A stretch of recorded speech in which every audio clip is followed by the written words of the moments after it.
Karnataka governor Thawarchand Gehlot కీలక నిర్ణయం తీసుకున్నారు. కర్ణాటక అసెంబ్లీ ఆమోదించిన ప్రభుత్వ ప్రాజెక్టులో ముస్లిం కాంట్రాక్టర్లకు 4% రిజర్వేషన్ కల్పించే బిల్లు మరిన్ని రాజ్యాంగ సమస్యలు తలెత్తకుండా ఉండేందుకు రాష్ట్రపతి ఆమోదానికి రిజర్వ్ చేశారు.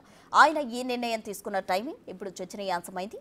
హర్యానాలో నిర్వహించిన ఓ సభలో ప్రసంగించిన ప్రధానమంత్రి నరేంద్ర మోదీ మతం ఆధారంగా టెండర్లు, రిజర్వేషన్లు కల్పిస్తూ ప్రభుత్వం ఎస్సీ, ఎస్టీ, ఓబీసీల హక్కులు లాగేసుకుంటోందన్నారు. ఈ వ్యాఖ్యలు వెలువడిన 2 రోజులకే బిల్లు రిజర్వ్ చేస్తూ గవర్నర్ నిర్ణయం తీసుకున్నారు.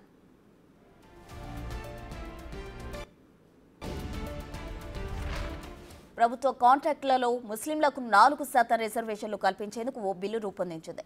మార్చి 14న ఈ బిల్లుకు కర్ణాటక కేబినెట్ ఆమోదం తెలిపింది. అదే నెల అంటే మార్చి 18న అసెంబ్లీలో బిల్లు ప్రవేశపెట్టింది.